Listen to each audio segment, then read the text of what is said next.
tanto para su exposición a don Gerardo Corrales, que nos va a disertar precisamente sobre el tema económico de nuestra realidad. Buenos días tengan todos. Quiero agradecer la oportunidad que me da el Movimiento Solidarista para venir a compartir con ustedes prácticamente en media hora lo que yo creo que está sucediendo en el entorno económico global y en el entorno económico costarricense. En 1989 se marcó un hito histórico en el mundo que fue la caída del muro de Berlín. 3 años después, Francis Fukuyama escribía un libro que denominó El fin de la historia.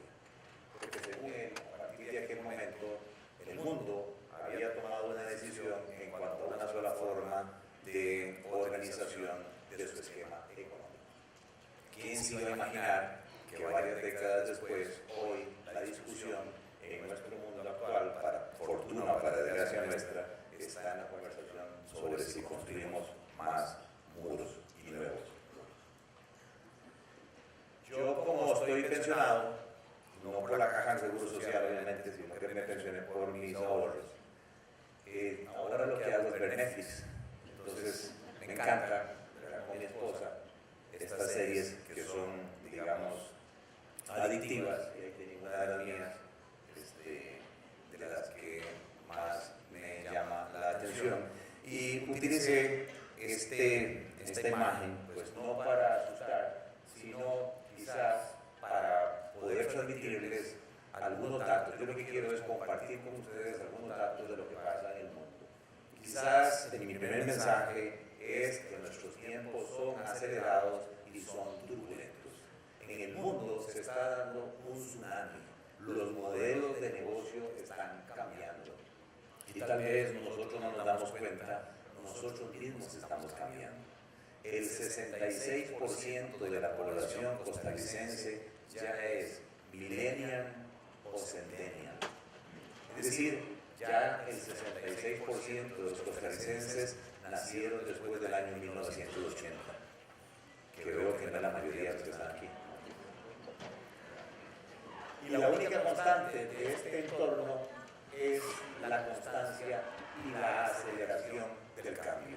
Quien crea que el cambio se va a reducir, quien crea que esto va a parar, pues está totalmente equivocado, porque en el mundo la innovación que mencionaba, y antes eso era la primera vicepresidenta, la innovación está haciendo que los esquemas de distribución, que los esquemas de desarrollo de producto sean hoy unos totalmente diferentes. Y por eso se dice que el gran reto de esta economía que está produciendo trillones de datos diariamente no es dónde estamos hoy y lo exitoso que hayamos sido hoy, sino que el gran reto de nuestras organizaciones hacia futuro es la dirección, el alineamiento y la rapidez con la cual tanto nuestras empresas, sus asociaciones solidaristas y el país nos estemos moviendo ante los desafiantes retos de este entorno competitivo. ¿Por qué? Porque el futuro, según este experto en administración de Harvard, el futuro no va a ser un copy-paste del pasado. El futuro va a ser totalmente diferente al pasado.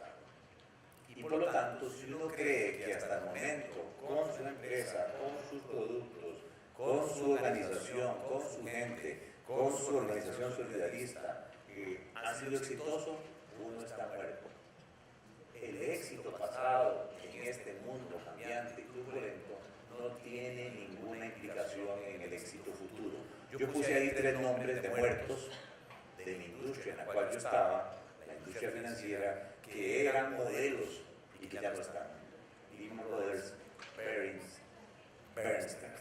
Pero cada uno de ustedes puede visualizar y pensar en sus industrias y ver qué es lo que está sucediendo. Entonces a mí me pidieron que hablara del entorno económico y yo quisiera, a pesar de las amenazas que voy a expresar, yo quisiera más bien ver una oportunidad en cada amenaza y no una amenaza en cada oportunidad.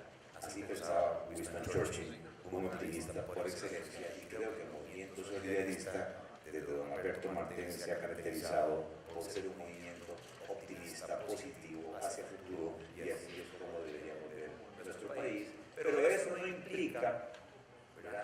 que todos pensemos ya, siendo millennials, en que voy a ser millonario, en que voy a ser gerente general. El diccionario es el único lugar que yo conozco donde el éxito, donde el reconocimiento viene antes que el trabajo. Hay que trabajar, hay que esforzarse. No basta con 8 horas diarias. Entonces voy rápidamente a arrancar con el tema del contexto económico actual y su impacto en el solidarismo, no sin antes felicitarlos por este congreso número 31 tan nutrido como lo tenemos acá. Dice que el mundo va a crecer en el 17, 3.5%. Vean el levantamiento, el crecimiento. Que van a haber mayores oportunidades para los países, pero que algunos países exportadores todavía permanecen con un crecimiento modesto. Hay riesgos en el horizonte, el proteccionismo es uno de ellos, la debilidad financiera en los mercados emergentes, la baja productividad, tensiones geopolíticas, conflictos internos, y para asegurarnos entonces mitigar estos riesgos, las políticas necesitan no dañar, las políticas necesitan evadir las barreras al comercio, mantener la regulación financiera en el lugar, impulsar la inversión, invertir en educación en gente y apoyar la cooperación multilateral. Muchas gracias, funcionó. Eso es todo. Con el entorno internacional, obviamente no podemos hablar de economía sin hablar de Mr. Trump.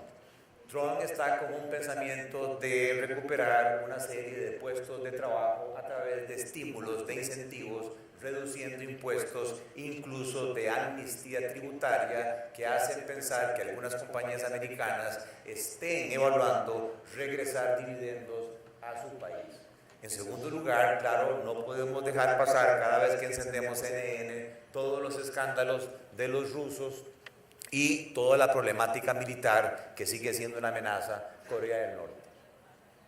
En segundo lugar, alguna gente cuestiona si es posible pensar en un impeachment para el señor Trump por la obstrucción a los mecanismos de justicia en los Estados Unidos. Yo particularmente veo esto muy difícil en el tanto en que las dos cámaras sigan siendo republicanas.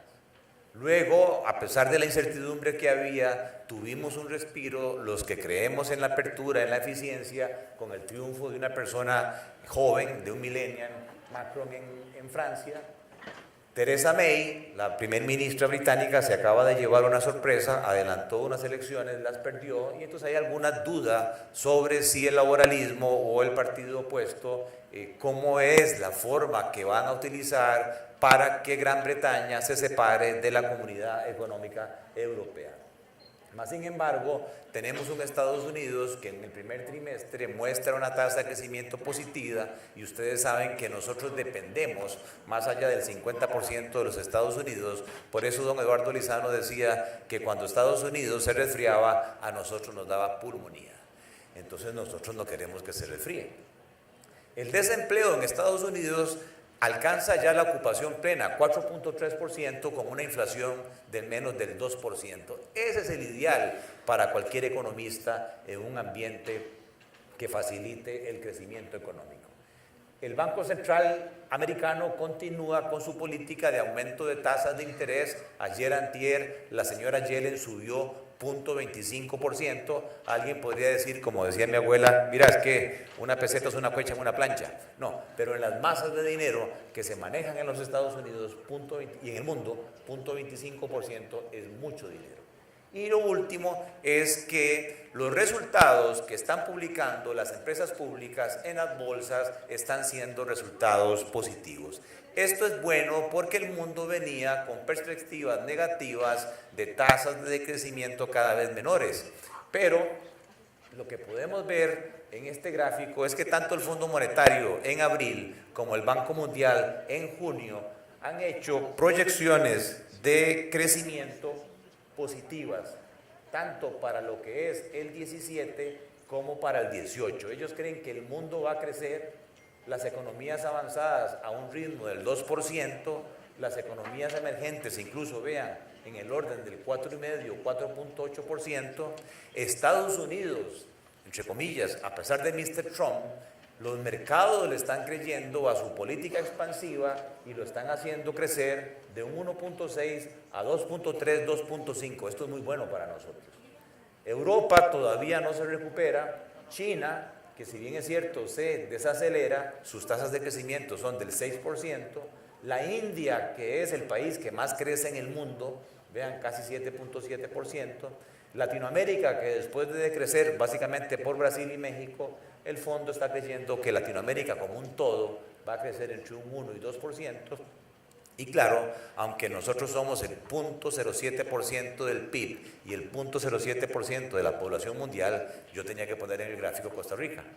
Y el fondo lo que está diciendo es que Costa Rica, después de crecer 4.3%, pues vamos a mantener una tasa de crecimiento relativamente interesante, pero ojo con la pendiente negativa, ¿verdad?, de esta proyección del fondo, de lo cual voy a hablar inmediatamente en detalle. Me encantan también las fotos, entonces los hermanos Pucci me regalaron ahí un montón de fotos, entonces hago la promoción de mercadeo para los Pucci. En cuanto al entorno económico local, yo les pongo acá el índice mensual de actividad económica, la tasa de crecimiento interanual. Esto es, uno agarra, ¿verdad?, la producción estimada del mes de mayo 2017 y la compara con la producción del mes de mayo del 2016 y le saca la tasa de crecimiento quitando el efecto precios para ver si la economía está creciendo, porque si la economía crece, los empresarios se vuelven optimistas, los empresarios invierten, crece la producción y al crecer la producción lo más importante para nosotros es que haya oportunidades de empleo, que haya posibilidades de más ingresos y automáticamente si crece la producción también crece la recaudación tributaria. Entonces lo que podemos ver aquí es que venimos del 2013 con un IMAE que mostró una recuperación importante anualizada del 5.55%, pero que a partir de mediados del 15 hemos venido, sí, con tasas de crecimiento positivas, pero estas barritas que ustedes ven aquí es la segunda derivada que llaman, es la tasa de aceleración, la pendiente es negativa y esa es la preocupación. Costa Rica sí, está creciendo más que Latinoamérica, pero nuestro problema es que el aparato productivo parece ser que se está desacelerando y el último IMAE interanual, que es el de abril, nos da 3.6% de crecimiento. Lo segundo que quiero decir, hay una gran diferencia, hay dos tipos de economías en Costa Rica. La economía total, perdón que me adelanté, la economía total, este es el IMAE total que incluye las zonas francas y si excluimos los regímenes especiales, tenemos la economía definitiva o digamos la economía interna que vean que incluso el último dato se separa prácticamente 55 puntos base. O sea que la economía que no está ligada con los regímenes preferenciales está mostrando mayores dificultades de recuperación. Luego, uno tiene que preguntarse, en toda actividad hay ganadores, hay perdedores. En toda actividad hay sapricistas y hay liguistas, ¿no entiendes? ¿Verdad? Entonces, yo lo que les hice aquí fue, para tratar de hacer algo diferente, tomé el IMAE en diciembre del 2015 y lo comparé con el IMAE último a abril del 2017 y le saqué la tasa de crecimiento para clasificar los sectores de actividad económica en dos grandes categorías. La economía como un todo, el conjunto de las empresas costarricenses en ese periodo creció 5.4%. Pero ustedes pueden ver aquí que hay actividades muy por encima de ese 5.4% y que hay actividades muy por debajo de ese 5.4%. Alguien podría decir, no, es que yo ando viendo a ver dónde me ubico, dónde me empleo. Entonces, claro, uno tiene que ir a buscar los sectores dinámicos. Los sectores dinámicos que están moviendo esta economía es, ojo, el comercio de vehículos en ese periodo creció en términos reales 17%. ¿Por qué creen que hay presas? La industria preferencial, sobre todo la construcción de dispositivos médicos y de precisión, está creciendo un 15%. Todo lo que son shared service centers, centros de servicio de apoyo, crecen al 14%.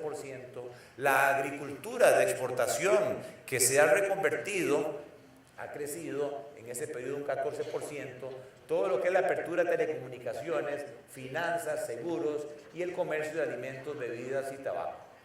¿Qué es lo que está por debajo del crecimiento promedio?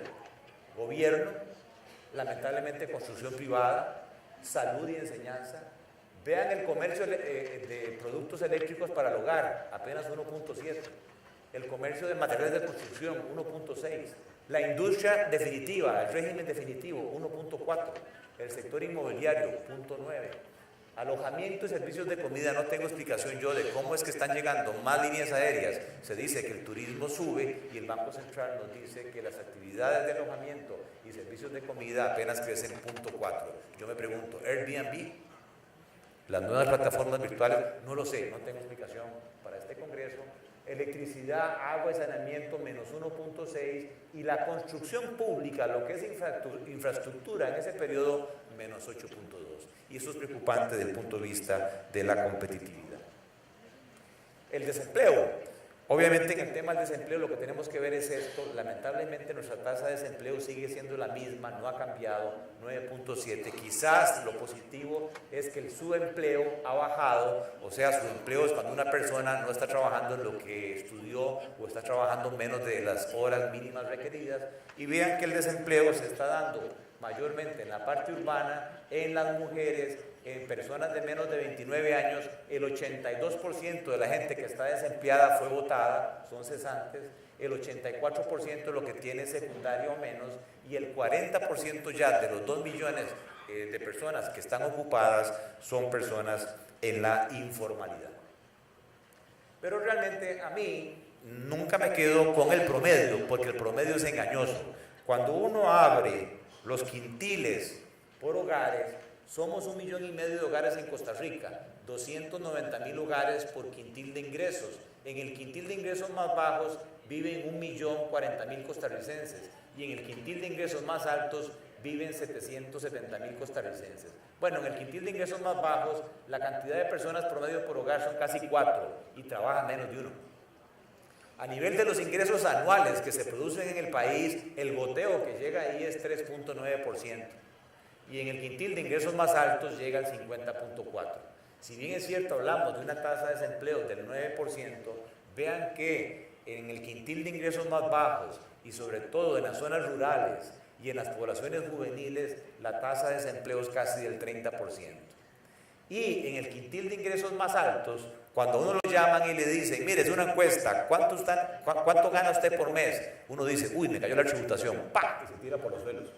A pesar de eso, en el quintil de ingresos más altos, las familias reportan un ingreso por hogar de $5,000.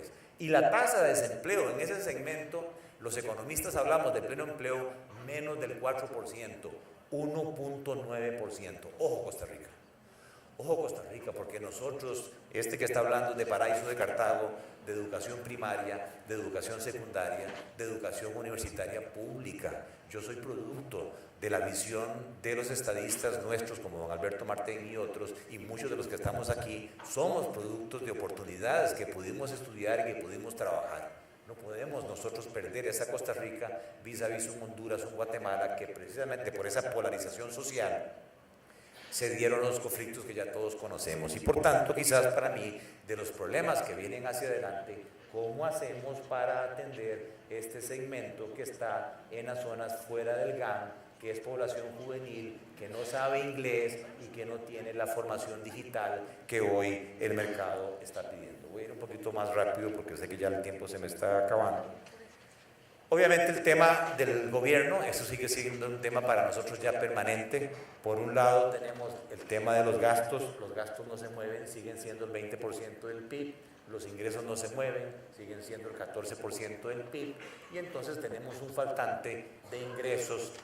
El gobierno no le alcanza para cubrir sus gastos en un 5.7, 5.2%. ¿Y por qué resalto esto? Porque lo que está pasando en el cimiento de este edificio, que se llama Economía Local Costarricense, es que el cimiento está malo, el cimiento está flojo. Y cuando el cimiento está flojo, el edificio empieza a moverse, la economía empieza a tratar de ajustarse. Y puede ajustarse, si no se resuelve el tema del déficit fiscal, por la vía de aumentar los ingresos o bajar los gastos, puede ajustarse por tasas de interés o puede ajustarse por un susto del tipo de cambio. Entonces, no digamos nosotros los costarricenses que no estamos advertidos que esta economía tiene dos problemas estructurales. Uno, el déficit fiscal mal financiado, y dos, un problema de una tasa de desempleo en el segmento de ingresos más bajos, que eso es, ojo, materia prima, carne de cañón para inestabilidad política y social. Hágale usted la mejor empresa del mundo y póngala a operar en un ambiente social y político inestable. No hay forma. Y por esa razón es de interés para el movimiento solidarista, ustedes que han sido un ejemplo de alianzas entre colaboradores y patronos, estar preocupados por ese tipo de problemas que nos incumben a todos, porque yo estoy seguro que ninguno de nosotros queremos hacer lo que hicieron muchos hondureños, salvadoreños, going to Miami, papi, see you in Miami. No, queremos Costa Rica, este pedacito de tierra lo queremos seguir defendiendo. Y vean que el gobierno, entonces, ante esa situación, como una familia, si no le alcanzan los ingresos corrientes, va y toma la tarjeta de crédito, ¡pum!, y la tira al 45% de financiación con deuda, y eso tiene consecuencias a futuro.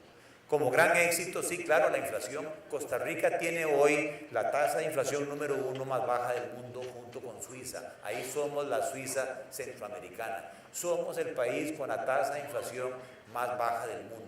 Pero si yo agarro el salario real, que es un cociente, salario nominal en el numerador y en el denominador el índice de precios, si el numerador es 0, como decía, y perdón el término mi abuelita, ¿para qué puta la inflación?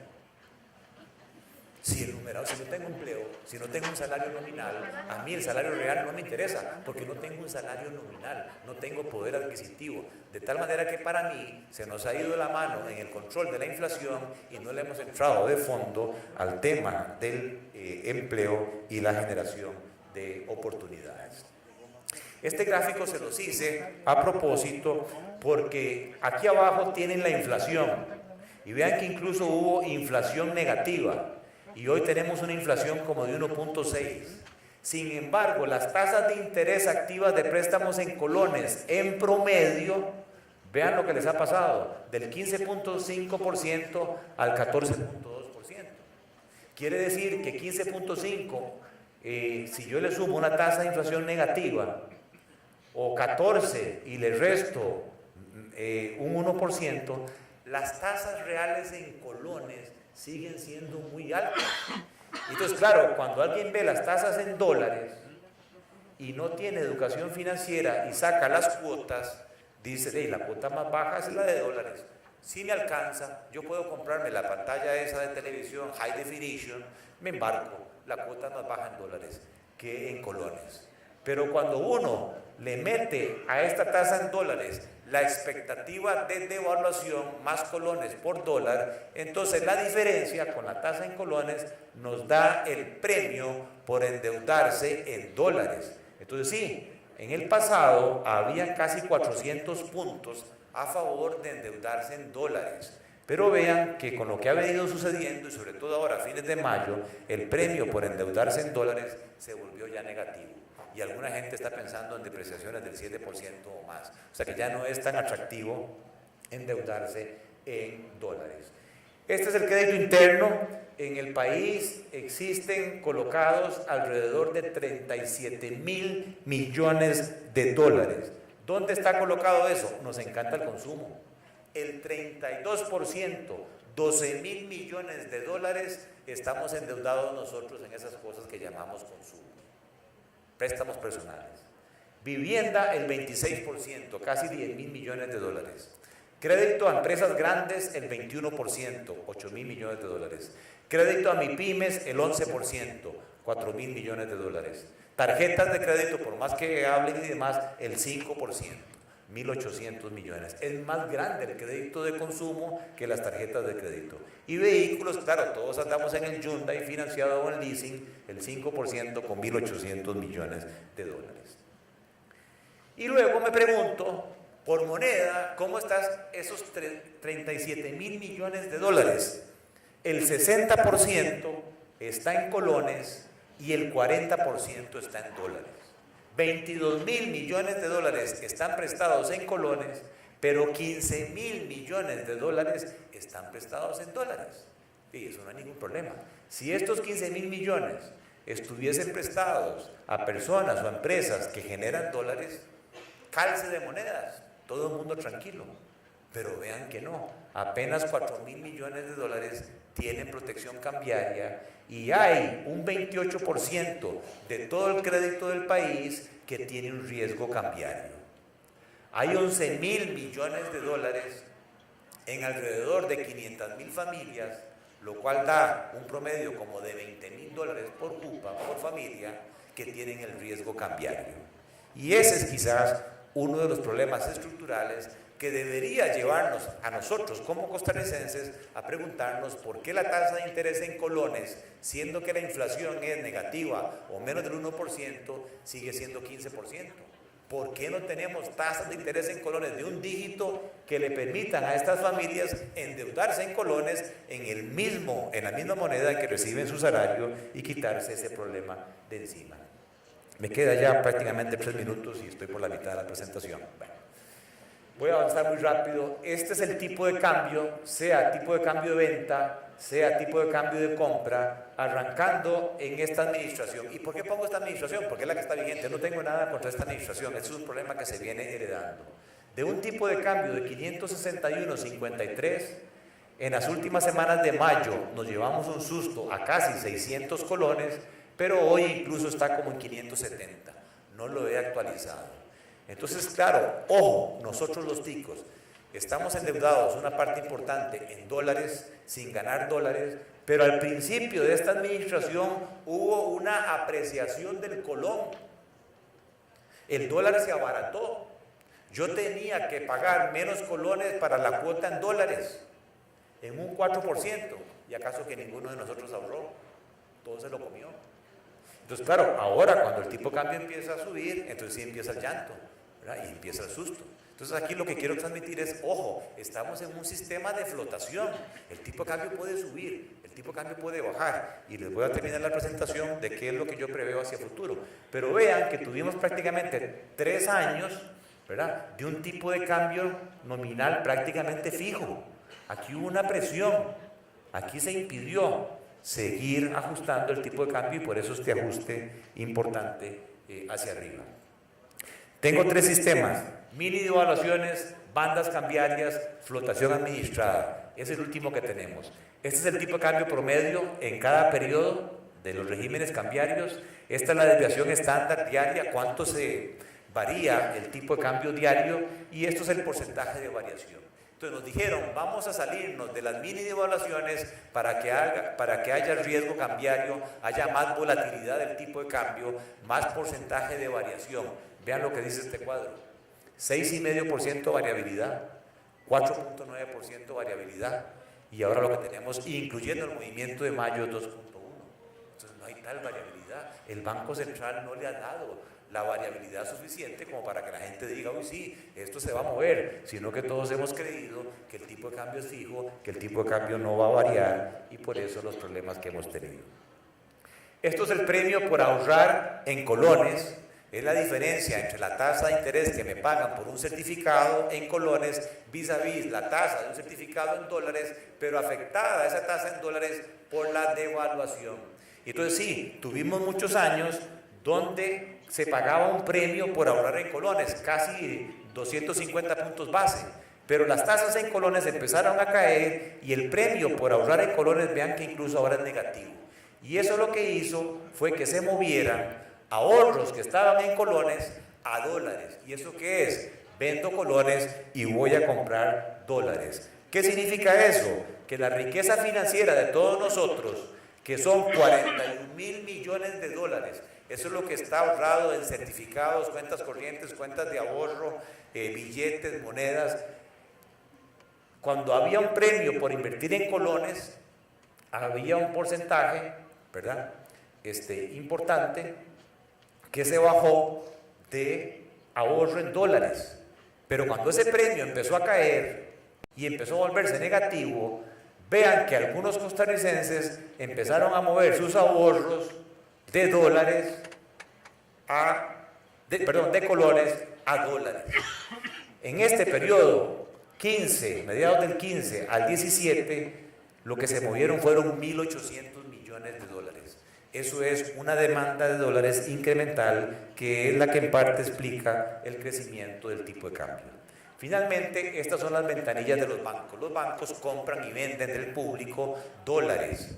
Le compran menos las ventas, es esta diferencia neta. Entonces, lo que les quiero transmitir es que tuvimos años de exceso de compra de dólares. Había un sobrante de dólares. ¿Qué pasa en el 2017 a junio? Faltan dólares. En las ventanillas de los bancos le vendieron más a la gente de lo que le compraron, 375 millones de dólares. Y el gobierno le está vendiendo al sector público no bancario en el primer semestre, 5 meses, al ICE, a la Caja, al Recope, 750 millones de dólares, pero solo va al mercado cambiario y recupera 312 millones. O sea que en 5 meses no está llevando al mercado una demanda real de dólares de 440 millones de dólares. Y en el año 16 no llevó al mercado 500 millones de dólares. Y en el 15 no llevó 100 millones de dólares. ¿Qué les quiero decir con esto? Que la demanda que se está viendo ahí por dólares no es todavía la demanda real. El Banco Central está amortiguando esto, perdiendo reservas monetarias internacionales. Y esa es la magnitud del cambio. De 8.500 millones de dólares que teníamos en el 15 de reservas monetarias internacionales, vean que ya vamos por 6.674. Solo en este año el Banco Central ha perdido 900 millones de dólares. ¿Qué quiere decir esto? La economía cambió. Ya no hay sobreoferta de dólares. Ahora hay una sobredemanda de dólares y hay presiones a subidas en el tipo de cambio. Entonces, termino diciendo, el gran reto del Banco Central es si va a poder administrar la estabilidad macroeconómica que hemos tenido en un contexto de un desequilibrio fiscal que aparentemente nuestros legisladores y políticos no quieren resolver. Y como yo sé que al final de esta jornada van a venir 2, 3, 4 candidatos presidenciales y ustedes tienen esta cosa que se llama el dedo, que es el que tiene el derecho a votar y a elegir, es el momento de preguntar, bueno, ¿y cómo vamos a salir de este colocho? Porque este problema se viene acumulando. En resumen, desde el punto de vista del entorno internacional, yo visualizo un mundo mejor, un mundo que crece cada vez más, mayor comercio internacional, con un mayor flujo de turismo, ojo, un turismo que está asustado por los ataques terroristas en Europa, y entonces los europeos, los asiáticos, andan buscando lugares de paz. Y alguien vendió aquí que Costa Rica es el país más feliz del mundo, que Costa Rica es el país más tranquilo del mundo, pero ojo, no perdamos eso, porque ya hay algunos eventos, ¿verdad?, que aparece un cuerpo ahí quemado, que apareció otro. Debemos tener cuidado con la seguridad, porque el turismo es ya casi 2.500 millones de dólares de ingresos. Y el mundo tiene riesgos de inflación, aumentos de tasas de interés internacionales, guerras de moneda por competitividad y algunos deseos de algunos poquitos de volver al proteccionismo e incentivos tributarios. Desde el punto de vista local, es un año electoral, 2017 es un año electoral, hay dificultades de acuerdos, yo veo muy difícil, ¿verdad?, que con todo este revoltijo, el 1 de mayo, no sé cuántas fracciones, ¿verdad?, nos vayamos a poner de acuerdo en un tema de reforma fiscal.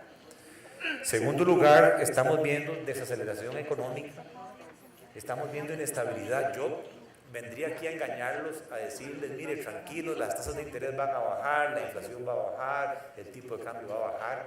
Las condiciones económicas se están dando para una mayor volatilidad, mayor inflación en el orden del 3-4%, tasas de interés crecientes, un tipo de cambio que creo que el Banco Central lo va a estabilizar, tiene suficientes reservas, está tomando las medidas del caso, pero no crean que vamos a volver a ambientes de apreciación del colón o a tipos de cambio fijos. Mi mejor estimado es que vamos a tener devaluaciones anuales entre un 3-5%. Entonces, a sus números de premios por ahorrar en colones o premios por endeudarse en dólares, súmenle o réstenle estas expectativas de devaluación. Y Se necesita un Banco Central con un rol más activo en búsqueda de estabilidad, porque nosotros no queremos seguir como en las 2 últimas semanas de mayo, yendo todos a las farmacias a comprar Tafil, ¿verdad? Por el nerviosismo que hay, tanto que se agotó el Tafil en el país. Y finalmente las implicaciones, obviamente, para ustedes, movimiento solidarista. Cuando hay oscuridad, cuando el mundo está turbulento, nuestros abuelos nos enseñaron, y sobre todo en economía, en finanzas, sea prudente. Haga un manejo prudente de su tesorería, de sus finanzas. Eso significa, si hay expectativa de subida de macroprecios, esté corto. Acorte la duración de sus portafolios. Tercer lugar, con estas volatilidades de tipo de cambio, ¿verdad?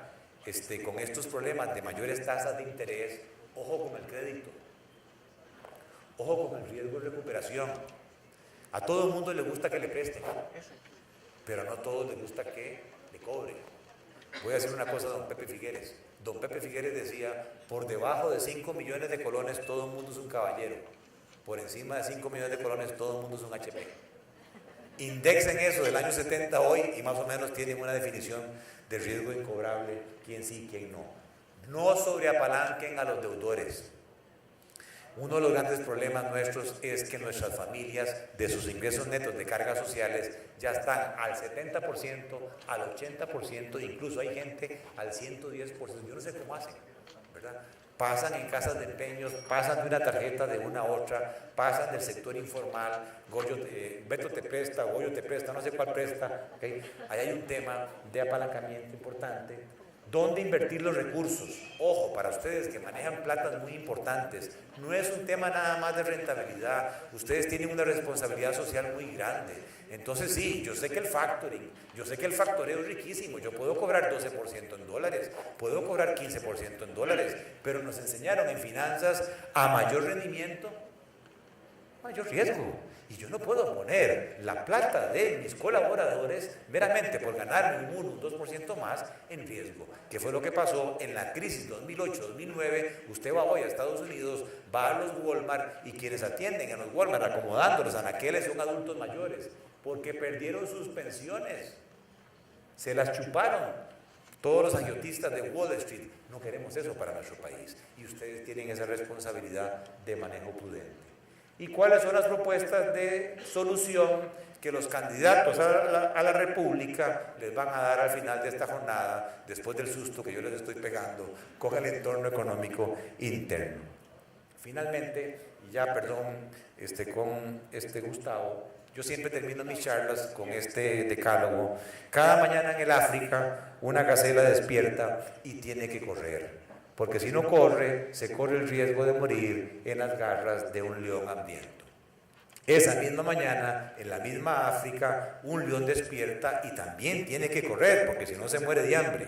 No importa si ustedes hoy, arrancando aquí el movimiento solidarista, se identificaron en sus cabezas con la imagen de la gacela o con la imagen del león. Solo asegúrense en que mañana es sábado, solo asegúrense en que el lunes, el sábado también, cuando amanezca, ustedes estén corriendo. Claro, yo tengo que meterle aquí la frase de mercadeo que me pidió Guido Alberto, que es: despreocúpese, en el movimiento solidarista ya estamos corriendo por usted. Buenos días.